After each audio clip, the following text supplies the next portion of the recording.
Uncle আপনারা আসলে real hero. স্ট্রাগলটা অনেক কষ্টের, কারণ কি আমার এসএসসির সময় আমি ভুংবাংশদেশ ছিলাম। ওই এইচএসসিতে স্কোর ভালো থাকা সত্ত্বেও মানে পাবলিক ইউনিভার্সিটির ফর্মে তুলতে পারিনি, কিন্তু আমার জিত ছিল যে আমি একদিন না একদিন পাবলিক ইউনিভার্সিটিতে পড়বই। এজেন্সি চুজ করা খুব টাফ, বহু লোক ব্যবসা করতেছে, খুবই টাফ, কারণ কারে বিশ্বাস করবেন আপনি। It was really great initiative by you and we really appreciate about it. যে ব্যক্তি এসএসসি এইচএসসির পরে এসএসসি রেজাল্টের কারণে কোনো পাবলিক ইউনিভার্সিটির ফর্ম তুলতে পারে নাই, সেই ব্যক্তি এটা সবথেকে ভালো ইউনিভার্সিটিগুলোর মধ্যে একটা। ওয়েটিং একটাতে চান্স পাইছি, একটাতে ওয়েটিং লিস্টে দুইয়ে। মানে আমার মা বলতো যে তুই কোনদিন স্কলারশিপ পাইলি না, স্কলারশিপ পাইলে ভালো হইতো। এটাও পূরণ হয়ে গেল এবার। আমার এক কাজিন, সে হচ্ছে ওলু ইউনিভার্সিটিতে চান্স পাইছে, বিশাল ব্যাপার সেবার, ওই স্কলারশিপ পাইছে, এই পাইছে সেই পাইছে। আমার সাবজেক্টের ওই বিজনেসের সাবজেক্টের কোনো স্কলারশিপ ছিল না, কিন্তু ওই ইউনিভার্সিটিতে আমি চান্স পেয়েছি। তো চান্স পেয়েছি এটা আমার জন্য, তুই যে যোগ্যতা হোল্ড করছ আমিও করি, তোরটা স্কলারশিপ ছিল আমারটা ছিল না। সে দেখো জীবনে কিছু রিস্ক নিতে হয়, শিওর হয়েই বলতেছি। অনেক ঘাটাঘাটি করছি, এখন কোনো অপশন নাই, দেয়ালে পিঠ হয়ে গেছে। একটা স্বপ্ন পূরণ হলো, যেটা হচ্ছে আপনার বাস্তবে দেখলাম, মানে ইট ওয়াজ লাইক এ ড্রিম। ফিলটা অন্যরকম হচ্ছে, যে সেলিব্রিটিদের দেখলে পরে যেমন লাগে না, শাহরুখ খানকে কখনো দেখি নাই, রাশিদ ভাইরে দেখছি। ভাই ওয়েলকাম টু আড্ডা উইথ রাশেদ ভাই। থ্যাংক ইউ রাশেদ ভাই for inviting me in your আড্ডা।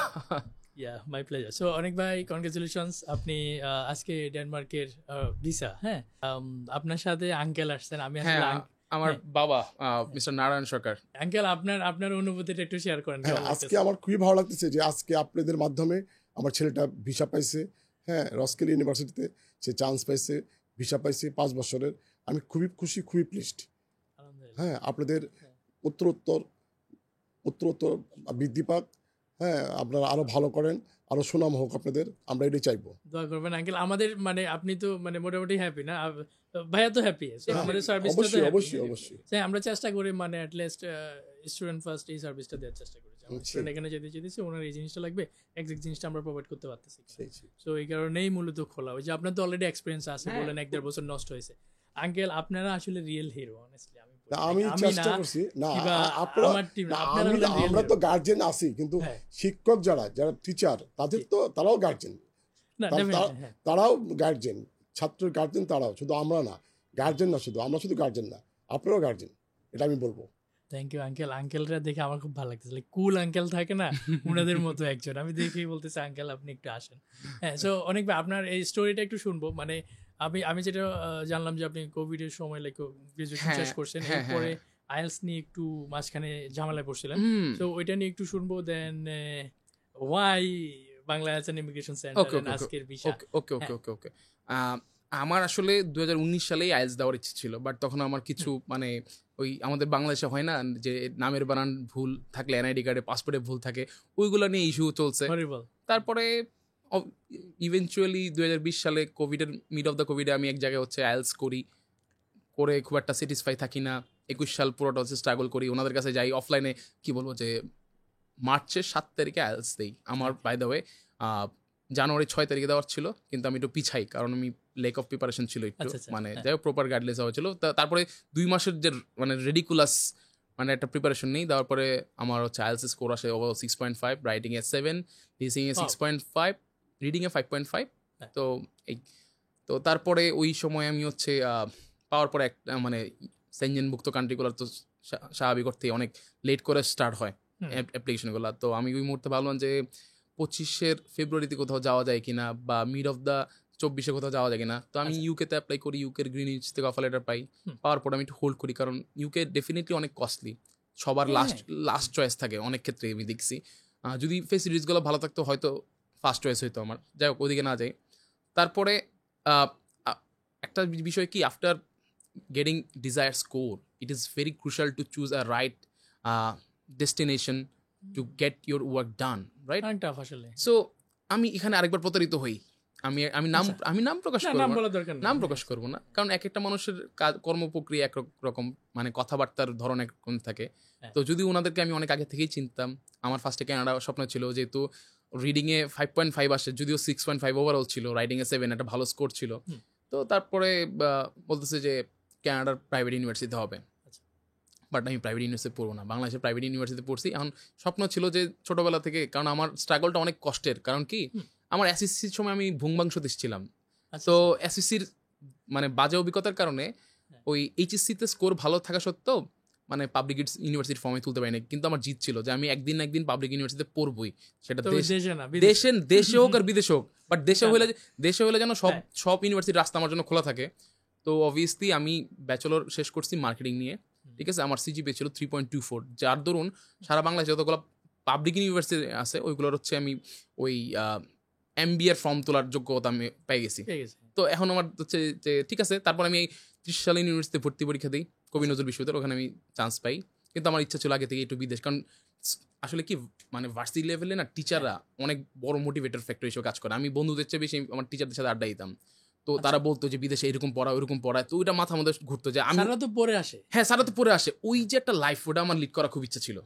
তো যাই হোক, এখন আমি আমার মেন পয়েন্ট আসতেছি। তো আমি হচ্ছে ইউকের জন্য একটা এজেন্সি সিলেক্ট করছিলাম, ওখানে অফার লেটার পাইছিলাম, বাট ওই কামিং টু দ্য ডেনমার্ক, তো আমি আমার আরেকজন যিনি হচ্ছে আমার ফার্স্ট ডেনমার্কের কথা বলছিল, আরে কোনো ব্যাপারই না, আপনি চান্স পেয়ে যাবেন, অবভিয়াসলি অনেক ইজি ছিল, এই কারণে হয়তো উনি আমাকে বলছে।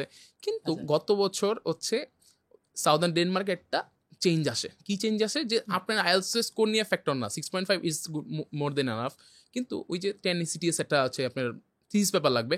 বাট আপনারা জানেন যে বাংলাদেশে most of the public university হোক প্রাইভেট ইউনিভার্সিটি হোক, ঠিক আছে, ব্যাচেলরের ক্ষেত্রে আমাদের থিসিস পেপার লাগে, আমরা ইন্টার্নশিপ রিপোর্ট করি, ইন্টার্নশিপ অনেক ক্ষেত্রে কাজে লাগে, অনেক ক্ষেত্রে কাজে লাগে না পরবর্তী লাইফে। তো আমাকে বলছে আপনি ভাই দেখেন নতুন রুল ইম্পোজ করছে সাউদার্ন ডেনমার্ক, আপনি দেন না, মানে ইন্টার্নশিপের রিপোর্ট সাবমিট করেন হয়ে যাবে, কিন্তু 3-4 মাস এরকম স্বপ্ন, দিবা স্বপ্ন কিংবা হচ্ছে গা মানে সকাল স্বপ্ন, আমি সে যাই বলি না কেন, দেখানোর পরে যখন হচ্ছে রেজাল্ট পাবলিশ হয়েছে অ্যারাউন্ড অক্টোবর-নভেম্বরের দিকে, আর যখন হচ্ছে রেজাল্ট ছিল নেগেটিভ, তখন মানে মনে হচ্ছে কি যে মানে আকাশটা মাথার উপরে ভেঙে পড়ছে। কারণ আপনি জানেন যখন হচ্ছে একটা স্টুডেন্ট কোনো ভার্সিটিতে অ্যাপ্লাই করে, বাবা মার কিন্তু অনেক স্বপ্ন থাকে, ঠিক আছে, আর এজেন্সি চুজ করা খুব টাফ, বহু লোক ব্যবসা করতেছে, খুবই টাফ, কারণ কারে বিশ্বাস করবেন আপনি, কারে বিশ্বাস করবেন? আমি এই জন্যই আমার এটা ছোট করে ট্রাই করছি যে আমাকে যারা চিনে ওরা যাতে এখানে একবার আসতে পারে, যে দেখো আমি বাট আমি অ্যাট লিস্ট ট্রাস্টটা রাখতে পারছি। It was really great initiative by you and we really appreciate about it. কেন আমি বলতেছি, তখন মাথার উপরে আকাশ ভেঙে পড়লো, তখন আমি আরো অনেকগুলা এজেন্সি খোঁজা শুরু করছি। যেহেতু আমার বাসাটা মানে উত্তরা আশেপাশে, আমি কোথায় এক্সাক্ট লোকেশন বলবো না, বলা উচিত না, তো আমার কাছে মনে হয়েছে যে আমার এখান থেকে আমার বাসা থেকে এনে অ্যাক্সেস করা খুব ইজি হবে, যেহেতু আমার অন্য একটা পাশে ক্লাসও থাকে। তো আমি চিন্তা করলাম যে বাংলায় আছে যাবো, কারণ রাশেদ ভাইয়ের কাছে আমি পড়তে পারি না, কারণ অনলাইন বেচুনি পড়ায়, আমি অফলাইন ম্যাটেরিয়াল, আপনার তো ওই সার্ভিস আমার নেওয়ার প্রয়োজন পড়তেছে না, বাট একটা সার্ভিস তো আমি নিবই, আপনার ছত্র সাথে আমি আসবোই। তো ভাবলাম যে ইমিগ্রেশনটা গিয়ে ট্রাই করে দেখি কি অবস্থা। তো এনে আসার পরে আমি বললাম যে শর্ত দিলাম যে কোনো মিথ্যে মানে আশ্বাস আমাকে দেওয়া যাবে না, যদি আপনারা বুঝেন যে আমি এনে অ্যাপ্লাই করতে পারবো, ডিরেক্টলি না বলে দেন আমি অ্যাপ্লাই করবো না। টাকাটা ফ্যাক্টর না, দিন শেষে যদি হতাশ হই তাহলে ওটা বড় ফ্যাক্টর, কারণ ওই এক হতাশা আমার এমনিতে আমার অনেকটা দিন লস হয়ে গেছে। আমি পাশ করার পরে যেমনটা বললাম যে আমার হচ্ছে 2020 সালের হচ্ছে আমার ফেব্রুয়ারিতে আমার রেজাল্ট পাবলিশ হয়ে গেছে ব্যাচেলরের, তারপরে প্যান্ডেমিক 2 বছর নাই হয়ে গেছে, তারপরে আমি একটা মাইনর অ্যাক্সিডেন্ট হয়েছে, ওটার জন্য আমি অ্যারাউন্ড 2 বছর সাফার করছি, আরো অনেক কমপ্লিকেশন মানুষের লাইফে থাকে, মানে বলতে পারেন যে ডাউনফল করতে করতে আমার 5 বছর জীবন থেকে নাই হয়ে গেছে এক প্রকার। এর মধ্যে আমি জবও করছি, ঠিক আছে। তো এখন তো আমার মানে সময় এত নষ্ট করা যাবে না।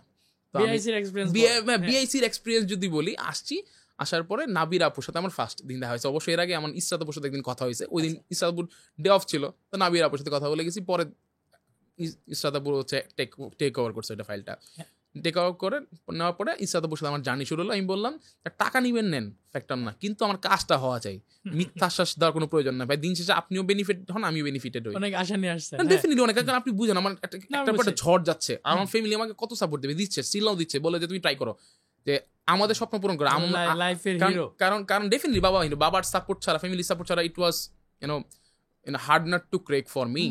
অ্যান্ড তারপরে যেটা হলো যে অ্যাপ্লিকেশন পিরিয়ড শুরু হলো, আমি 3 দেশে বাই দ্য ওয়ে অ্যাপ্লাই করার সুযোগ পাইছি আপনাদের থ্রুতে, কারণ অবভিয়াসলি আপনারা আমি ফিনল্যান্ড আসলে ফার্স্টে করি না, ফিনল্যান্ড তো আমি ফার্স্টে সুইডেন করছি, তারপরে হচ্ছে ডেনমার্কে একটা ইউনিভার্সিটি করতে পারতাম, সেটা রস্কিল, ওখানে করছি, তারপরে ফিনল্যান্ড করছি। তো ফার্স্টে যদিও ডেনমার্কের অফার লেটার আসছে, আমি এটা ভাবতেও পারি না যে আমার ডেনমার্ক অফার লেটার আসবে, কারণ একটাই গুলি ছিল বলতে গেলে, লাগাইছি লেগে পড়ছে। তারপরে বাবা বলতেছে তাহলে একটু ওয়েট করো, তুমি তো সুইডেনে অ্যাপ্লাই করছো, তুমি তো ফিনল্যান্ডে অ্যাপ্লাই করছো, দেখা যাক কি হয়। এটা সেটা হইলো। তারপরে সুইডেন থেকে অফার লেটার আসলো একদিন, সুইডেনের লিনিয়াস ইউনিভার্সিটিতে হইলো। আচ্ছা কিন্তু আমার ইচ্ছা ছিল হচ্ছে স্টকহোম ইউনিভার্সিটিতে, কিন্তু ওই যে ঢাকা ইউনিভার্সিটির ফর্ম তুলতে পারি নাই আমি একদিন, কিন্তু এবার স্টকহোম ইউনিভার্সিটিতে আমি ওয়েটিং লিস্টে ধুয়েছিলাম। এটা আমার জন্য একটা বিশাল অর্জন। যে ব্যক্তি এসএসসি এইচএসসির পরে এসএসসি রেজাল্টের কারণে কোনো পাবলিক ভার্সিটির ফর্ম তুলতে পারে নাই, সেই ব্যক্তি সুইডেন এখন এটা সবথেকে ভালো ইউনিভার্সিটিগুলোর মধ্যে একটা। ওয়েটিং একটাতে চান্স পাইছি, না, একটাতে ওয়েটিং লিস্টে ধুয়ে, মানে একবারে খুব বেশি নিচে তাও না। না। আচ্ছা, মাঝে মাঝে বলা হয় যে হেরে গিয়েও জেতা যায়, তো আমি হয়তো হেরে গিয়ে জিতছি। তারপরে অবভিয়াসলি ফিনল্যান্ডের আসলো। আমার মা বলতো যে তুই যদি কোনোদিন স্কলারশিপ পাইলি না, স্কলারশিপ পাইলে ভালো হইতো। এটাও পূরণ হয়ে গেল। এবার কিভাবে পূরণ হলো? হ্যাঁ। আমার টাকা অ্যাপ্লিকেশন করতে 14,000 টাকা লাগছে, সেটা বিষয় না। হ্যাঁ। ওই যে 50% স্কলারশিপ, প্রথম যে দুইটা হচ্ছে ভার্সিটিতে আমি মানে চয়েস লিস্টে দিচ্ছিলাম, ওই দুইটাতেই চান্স পাইছি। Oh, তো একটা আপনি যেমনটা জানেন যে ফিনল্যান্ডে একটা ভার্সিটির অফার অ্যাকসেপ্ট করলে আরেকটা এমনিতেই, আর অন্যগুলো এমনিতেই ডিসঅ্যাপিয়ার হয়ে যায়। জি। তো বাই দ্য ওয়ে, আরেকটা বিষয় এখানে ইন্টারেস্টিং, সেটা হচ্ছে যে আমার এক কাজিন, সে হচ্ছে ওলু ইউনিভার্সিটিতে চান্স পাইছে। আচ্ছা তো এখন বিশাল ব্যাপার সেবার, ওই স্কলারশিপ পাইছে, এই পাইছে সেই পাইছে। আমার সাবজেক্টের ওই বিজনেসের সাবজেক্টে কোনো স্কলারশিপ ছিল না, কিন্তু ওই ভার্সিটিতে আমি চান্স পেয়েছি। তো চান্স পেয়েছি এটা আমার জন্য, তুই যে যোগ্যতা হোল্ড করছ আমিও করি, তোরটা স্কলারশিপ ছিল, আমারটা ছিল না। বাট ওই যে হ্যাঁ, কিন্তু আমি ওটাতে ওটা সেকেন্ড চয়েস, ওটাতে চান্স পেয়েছি। কিন্তু আমার ফার্স্ট হয়েছিল ইউনিভার্সিটি অফ ওয়েস্টার্ন ফিনল্যান্ড, ওখানে 50% স্কলারশিপ পেলাম। আচ্ছা মারে বললাম যে তুমি বলছিল না তুই তো কোনোদিন স্কলারশিপ পাইলি না স্কুল কলেজে, আমি পাইছি। কিন্তু এখন আমি চুজ করছি ডেনমার্ক, দ্যাটস ডিফারেন্ট থিং, কারণ অনেক কিছু ফ্যাক্টর থাকে। আমি এটা বুঝছি, তো ডেনমার্ক বেটার অপশন। হ্যাঁ, তো বাবার সাথে ডিসকাস করলাম। বাবা বললো যে তুমি সিদ্ধান্ত নাও, তুমি 10 দিন 15 দিন টাইম নেই, কিন্তু টাইম গড়াচ্ছে, আমার তো টাইম আসছিল যদিও। তারপর একদিন সিদ্ধান্ত নিলাম, যদি আমি মানে বলবো যে মানে বাইতো, আমি কিন্তু অফারের সবগুলো অ্যাকসেপ্ট করছিলাম। আমি অফারের আসে না রিজিক করছি তা কিন্তু না, অফারের অ্যাকসেপ্ট করছিলাম সবগুলোই, যে এখান থেকে আসছে।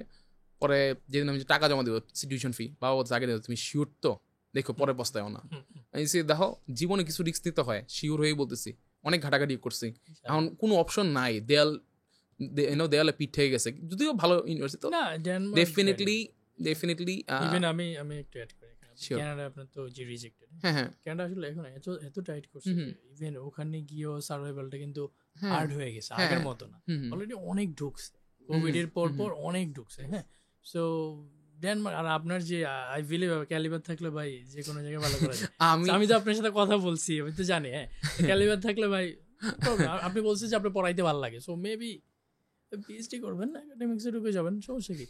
কিন্তু ওখানে যে ভালো স্কোর করেন। কিন্তু আমার কিন্তু একদিনের জন্য আপনার কলিগ হওয়ার ইচ্ছা আছে। আপনিও পড়াইতে ভালোবাসেন, আমিও পড়াইতে ভালোবাসি। ওকে, নো প্রবলেম ভাই। তো যাই হোক, তো ফাইনালি ডেনমার্কে হচ্ছে আমি টিউশন ফি পেমেন্ট করি। তারপর টেনশনে ছিলাম, কারণ যে পর্যন্ত হচ্ছে সবকিছু না হয় ওই পর্যন্ত কোনো কিছুই মানে প্রেডিক্টেবল বলা যায় না যে আমি পাইছি বা কি করছি।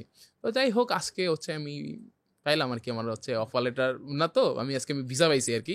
যদি 2-3 দিন আগেই জানছি ডিসিশন আগে জানছি, আজকে আমি ফাইনালি। তারপর বিশ্বাস ছিল না যে আমি আদৌ ভিসা পাইছি কিনা, কারণ কোনো কিছু ওই যে বলা হয় যে হাতে না পাওয়া পর্যন্ত বিশ্বাস করতে নাই, ঠিক আছে? আজকে অফিসে আসলেন, হ্যাঁ আমি গাছে কাঁঠাল গোফে তেল বিশ্বাস করি না, আমি হাতে পায়ে বিশ্বাস করি। তো না, আসলে গাছে কাঁঠাল গোফে তেল না, আগেই জানা যায় ওটা রিয়েল থাকে। আমি এমনি দুষ্টামি করে বললাম। তো আজকে ভিসা পাইছি, পরে ভাবলাম যে রিয়েল ফিলটা অন্যরকম। হ্যাঁ, তো ভাবলাম যে রাশেদ ভাইয়ের দেখাটাও করে, যে রাশেদ ভাইয়ের খালি হচ্ছে ওই ফেসবুক রিলে দেখি, খালি শুনি যে হ্যাঁ যে আজ দেশে বিদেশে আমি তো যাচ্ছি। আজকে কি হয়েছে? আজকে একটা স্বপ্ন পূরণ হলো, যেটা হচ্ছে আপনার বাস্তবে দেখলাম, মানে ইট ওয়াজ লাইক এ ড্রিম। ভাই আমি জাস্ট খালি ফেসবুকে দেখতাম, বাস্তবে দেখলাম ভাই, এটা খুব ভালো লাগতেছে আসলে। কি আমি কি ডিফারেন্ট মানুষ না সেম মনে হচ্ছে? না, সেম মানুষ ভাই, কিন্তু ফিলটা অন্যরকম হচ্ছে। যে সেলিব্রিটিদের দেখলে পরে যেমন লাগে না, শাহরুখ খানকে কখনো দেখি নাই, রাশিদ ভাইরে দেখছি। আমি সেলিব্রিটি না, আমি ভাই ব্রাদার। হ্যাঁ, না তাই তো অবশ্যই একবারে মারা দিবেন।